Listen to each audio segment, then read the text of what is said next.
Voilà, donc après avoir vu donc, la constante de dissociation pour un acide, la constante de dissociation pour une base, la constante de dissociation pour un sel,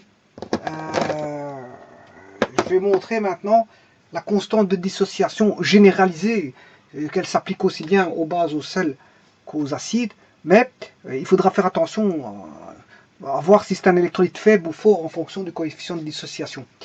Alors, je vous rappelle que, c'est juste un rappel, pour l'acide, le coefficient de dissociation de l'acide, mais c'était tout simplement alpha sur 1 moins alpha.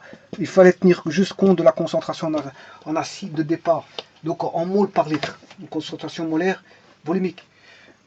Pour la base, ben, c'est la constante de dissociation est égale à alpha sur 1 moins alpha Cb.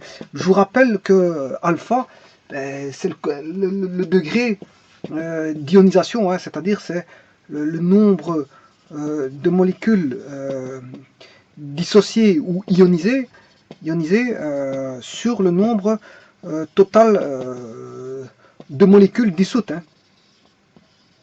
Voilà, nombre total de molécules dissoutes. Je ne sais pas si on voit, voilà. J'écris mal, mais bon, c'est pour faire la rapide. Voilà. Donc ici, la formule, c'est K dissociation alpha 1 moins alpha Ca. Bien sûr, si vous avez un électrolyte fort, si c'est un acide fort, ben, le alpha va tendre vers 1, une dissociation complète. Si vous avez un électrolyte faible, le alpha va tendre vers 0. Ça, bon, ça, il faudra jauger les approximations en fonction du alpha.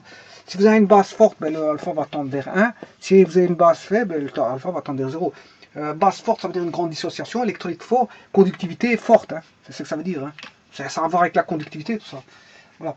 Maintenant, pour le cas de dissociation des sels, ben, c'est toujours 1 sur 1 moins alpha. Et là, ils sont d'office forts, les sels.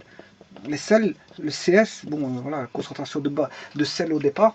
Donc ça, c'est la concentration initiale d'acide, concentration initiale de base, concentration initiale de sel. Mais les sels, ils sont quasiment tous forts, ils varient de 0,7 à 0,9. Donc on peut dire qu'ils ce sont des électrolytes forts, et ils vont se dissocier quasiment presque complètement. Bon, maintenant, par rapport à tout ça, vous voyez que les trois se ressemblent. C'est juste une discussion d'électrolytes, voir s'il est fort ou faible, et de faire une tendance vers 0 ou vers 1, suivant qu'il est faible ou fort. Bon, maintenant, s'il est compris entre 0 et 1, ben, le alpha sera compris entre 0 et 1, c'est pas un problème ça.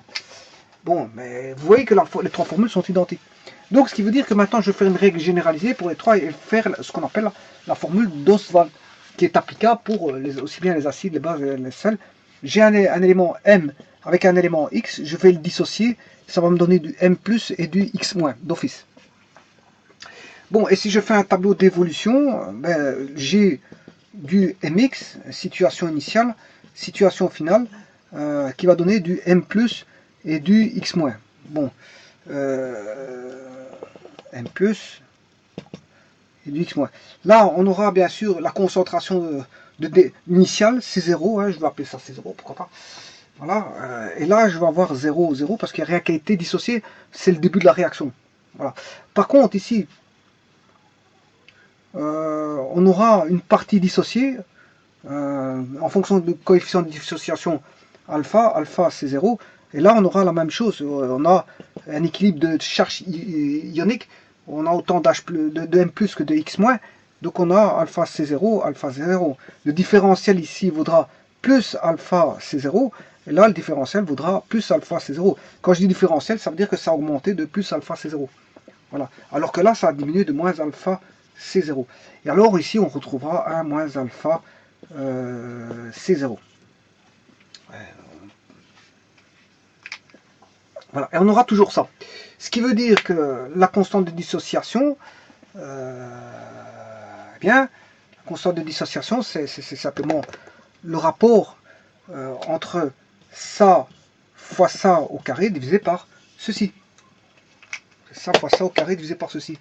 Ce qui est normal parce que c'est la concentration en M+, en M+, fois la concentration en M+, fois la concentration en X- sur la concentration en Mx, ça c'est la constante d'équilibre, la constante d'équilibre, voilà, et quand je remplace en fonction des coefficients de dissociation, j'ai alpha C0 fois alpha C0 sur 1 moins alpha C0, et là je simplifie, ce qui fait alpha carré C0 sur 1 moins alpha.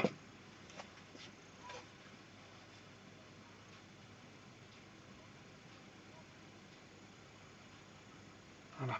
Et c'est valable pour les trois lois. Je ne sais pas si je me suis pas trompé. J'ai oublié le carré hein, dans l'autre.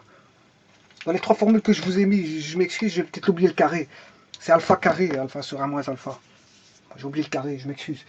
De toute façon, vous se corrigerez. Hein. Bon, je peux les remettre, c'est pas un problème. Parce que après, je risque de créer du trouble à des personnes qui ne comprennent pas déjà bien. Donc voilà. Le cas de dissociation pour l'acide, je vais le répéter, c'est alpha carré sur 1 moins alpha CA.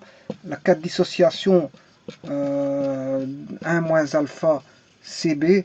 Cas de dissociation du sel, alpha carré 1 moins alpha CS. Voilà, j'avais oublié le carré ici. Bon, voilà, de toute façon, je le remets dans la formule finale.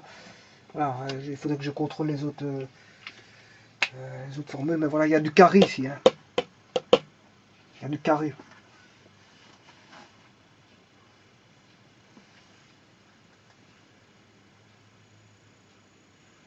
Voilà, je vous remercie.